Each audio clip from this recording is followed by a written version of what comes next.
जय हिंद दोस्तों। Last year UPSC की जो आंसर की आई थी उसमें बहुत सारी डिस्क्रिपेंसीज थी, मिस्टेक्स थी। स्पेशली अगर हम बात करते हैं कॉन्स्टिट्यूशन से रिलेटेड क्वेश्चंस, जैसे बजट, कि बजट को फाइनेंस मिनिस्टर किसके बिहाफ पर प्रेजेंट करते हैं पार्लियामेंट में। कॉन्स्टिट्यूशन तो ये बताता है कि आर्टिकल नंबर 112 के अंडर ये प्रेसिडेंट की रिस्पॉन्सिबिलिटी है कि वो हर फाइनेंशियल ईयर की स्टार्टिंग में बजट को पार्लियामेंट के सामने ले डाउन करवाएंगे, और इसी वजह से हर फाइनेंशियल ईयर की स्टार्टिंग में it is the finance minister जो उस बजट को उनके सामने रखते हैं। बट यूपीएससी ने इस बात को इनकरेक्ट माना और यूपीएससी के अकॉर्डिंग प्राइम मिनिस्टर के बिहाफ पर वो बजट प्रेजेंट किया जाता है। इसके साथ साथ यूपीएससी ने 3 क्वेश्चंस ड्रॉप भी कर दिए थे और तीनों के तीनों क्वेश्चन फैक्चुअल थे। क्यों ड्रॉप किए गए उसको लेकर यूपीएससी की तरफ से तो कोई भी स्टेटमेंट, ऑफिशियल स्टेटमेंट नहीं आई थी। खैर, इस बार जब पेपर हुआ है तो उस पेपर में भी बहुत सारी डिस्क्रिपेंसीज है, क्योंकि काफी क्वेश्चन ऐसे हैं जिनमें एम्बिग्विटी है, जिनके दो आंसर हो सकते हैं। अब यूपीएससी ने किस ऑप्शन को करेक्ट आंसर कंसिडर किया है उसको लेकर अभी तक कोई क्लैरिटी नहीं है, और इसी वजह से एक एस्पिरेंट ने यूपीएससी में एक आरटीआई फाइल की थी। यूपीएससी के सामने एक आरटीआई फाइल की गई थी जिसमें उन्होंने पूछा यूपीएससी से कि आप ये जो आंसर की प्रिपेयर करते हैं 2024 की जो आपने आंसर की प्रिपेयर की थी उसका सोर्स क्या है, किसने वो आंसर की बनाई और किस तरीके से किसी आंसर को करेक्ट कंसिडर किया जाता है। अब यूपीएससी की तरफ से एक रिप्लाई जरूर आया है, क्योंकि आरटीआई अधिनियम के अंतर्गत 30 दिन में आपको रिप्लाई तो करना ही पड़ता है, तो वो एक फॉर्मेलिटी है जो यूपीएससी ने जरूर पूरी की है। लेकिन वो फॉर्मेलिटी पूरी करते हुए यूपीएससी ने क्या कुछ कहा है वो मैं आपको जरूर दिखा दूंगा। और यहां पर भी यूपीएससी ने अपनी पूरी की पूरी रिस्पॉन्सिबिलिटी, एक तरीके से अकाउंटेबिलिटी इंश्योर करने से मना कर दिया, एक तरीके से अपना पलड़ा जो है वो झाड़ दिया है कि भाई इस तरीके से आंसर की बन जाती है और हमारे पास उसकी कोई कंपाइलेशन अवेलेबल नहीं है। देखिए क्या कहा गया। तो यहां पर उन्होंने कहा था कि भाई मेरी जो जीएस और सीसैट की ओएमआर शीट है वो मुझे प्रोवाइड कर दी जाए, और इसके साथ साथ कुछ इंफॉर्मेशन और मांगी गई थी, जहां पर यूपीएससी ने रिप्लाई किया the requested information is not available in compiled form, कि हमारे पास ये इंफॉर्मेशन कंपाइल्ड फॉर्म में अवेलेबल नहीं है। अब आप मुझे बताइए, जहां पर लाखों एस्पिरेंट के करियर की बात है, यूपीएससी एक आरटीआई के रिप्लाई में सिर्फ इतना रिप्लाई देती है कि हमारे पास कंपाइल्ड फॉर्म में वो डेटा अवेलेबल नहीं है। Is that a reply? हम बात कर रहे हैं यूपीएससी की आंसर की में डिस्क्रिपेंसीज की, जिसकी वजह से लाखों एस्पिरेंट का करियर खराब हो सकता है। एक आंसर में अगर यूपीएससी सही को गलत या गलत को सही कर देती है ना, तो कई हजार एस्पिरेंट ऐसे होते होंगे जिनका सिलेक्शन रुक जाता होगा। लेकिन यूपीएससी हमें रिप्लाई दे रही है कि कंपाइल्ड फॉर्म में मेरे पास ये इंफॉर्मेशन अवेलेबल नहीं है, इस वजह से मैं आपको प्रोवाइड नहीं कर सकती। वाह, बहुत बढ़िया। इसके बाद पॉइंट नंबर 3 का आंसर देते हुए उन्होंने कुछ और भी कहा है। Answer keys for objective type question papers are prepared and are reviewed by a team of expert. कौन है ये एक्सपर्ट ये नहीं बताया गया, सिर्फ ये कहा गया कि जो ऑब्जेक्टिव टाइप के क्वेश्चन होते हैं, ऑब्जेक्टिव टाइप के क्वेश्चन, उनका आंसर क्या होगा उससे रिलेटेड जो आंसर की प्रिपेयर की जाती है वो एक टीम ऑफ एक्सपर्ट प्रिपेयर करती है और वो रिव्यू करती है। Further answer keys are finalized after considering all the representations received through online question paper representation portal।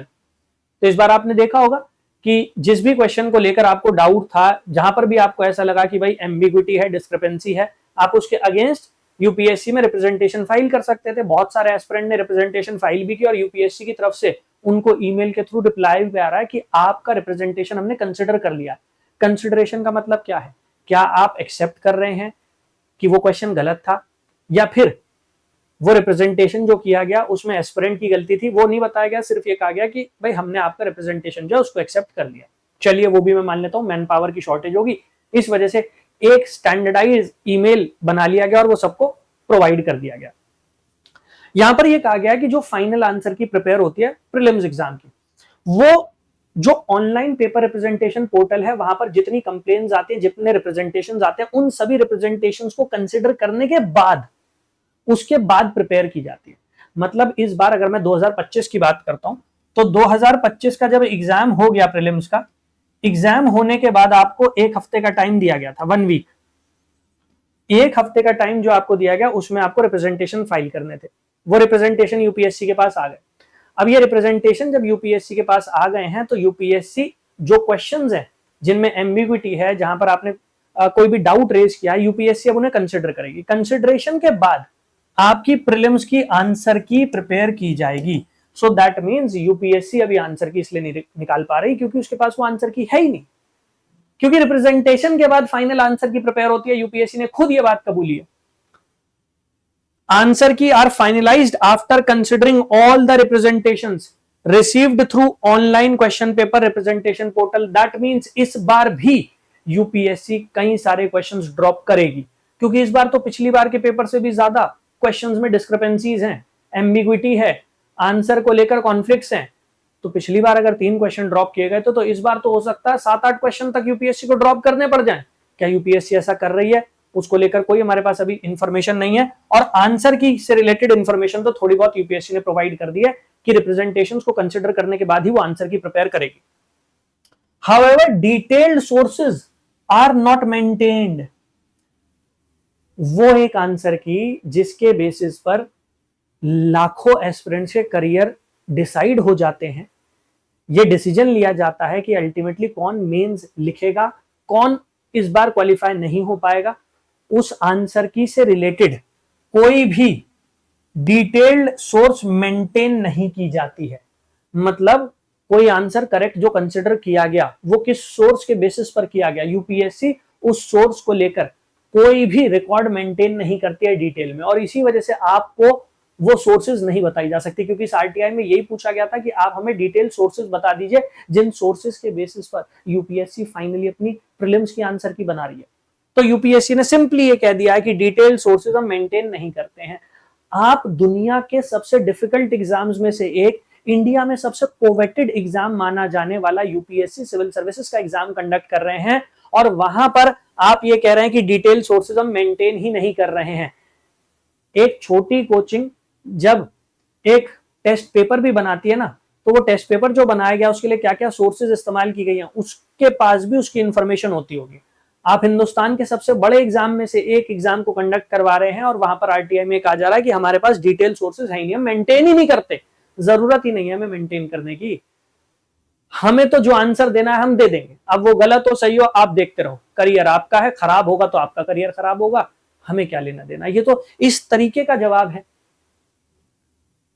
जो लास्ट ईयर डिस्क्रिपेंसीज थी आप हमें ये बताइए ना, और मैं तो कहता हूं आरटीआई फाइल करनी है तो स्पेसिफिक आरटीआई फाइल करो, स्पेसिफिक जिन क्वेश्चन में डिस्क्रिपेंसी थी आप उन क्वेश्चंस को उठाओ और उसको लेकर आरटीआई फाइल करो कि 2024 में प्रीलिम्स का ये सेट था, उसमें ये क्वेश्चन था पॉलिटी का, ये क्वेश्चन आपने इसका आंसर ये दिया है, बताइए किस सोर्स के बेसिस पर दिया है, और वहां पर आप साइट कीजिए कि कॉन्स्टिट्यूशन ऑफ इंडिया में आर्टिकल नंबर 112 ये कहता है कि प्रेसिडेंट के बिहाफ पर वो रखवाया जाएगा, क्योंकि वो प्रेसिडेंट की रिस्पॉन्सिबिलिटी होती है। तो आप हमें बताइए कि कैसे प्राइम मिनिस्टर आपने करेक्ट कंसिडर किया, आप स्पेसिफिकली सोर्स मांगिए, तब देखिए क्या जवाब देती है ये एजेंसी। बिकॉज ये तो एक जैसे क्वेश्चन पेपर बन रहा है वैसी एम्बिगुअस जवाब है कि हमारे पास कोई डिटेल सोर्स नहीं है, हम मेंटेन ही नहीं करते, हमें कोई रिक्वायरमेंट नहीं, कोई नीड नहीं। And if I am wrong so feel free कि आप वीडियो के नीचे कमेंट करके मुझे जरूर बता दीजिए, मुझे करेक्ट कर दीजिए कि नहीं सर जो आप कह रहे हैं वो गलत है, यूपीएससी सही है, मैं उस बात को भी एक्सेप्ट कर लूंगा। चलिए, तो नेक्स्ट टाइम जो भी आप में से आरटीआई फाइल करने के बारे में सोच रहा है, स्पेसिफिकली जो गलत क्वेश्चन है उसको उठाओ और उस पर डायरेक्ट आंसर पूछो कि ये क्वेश्चन है, एनसीईआरटी में ये दिया गया है, रेफरेंस सोर्सेज में ये दिया गया है, बेयर एक्ट में ये दिया गया, कॉन्स्टिट्यूशन में यहां पर ये बात लिखी गई है, आप बताइए आपने इसका आंसर ये कंसिडर किया किस सोर्स के बेसिस पर किया। फिर यूपीएससी कहे कि मैं डिटेल सोर्स मेंटेन नहीं करती, वहीं पर उसका ब्लफ पकड़ा जाएगा। यूपीएससी की इन मिस्टेक्स को जाने मत दीजिए, क्योंकि ultimately it is about your career. इस साल नहीं तो अगले साल आप एग्जाम देंगे, जब आप एग्जाम देंगे आपके साथ भी एक क्वेश्चन में गलती की वजह से पूरा अटेम्प्ट आपका वेस्ट हो सकता है, याद रखिएगा। So don't let it pass. Thank you. जय हिंद।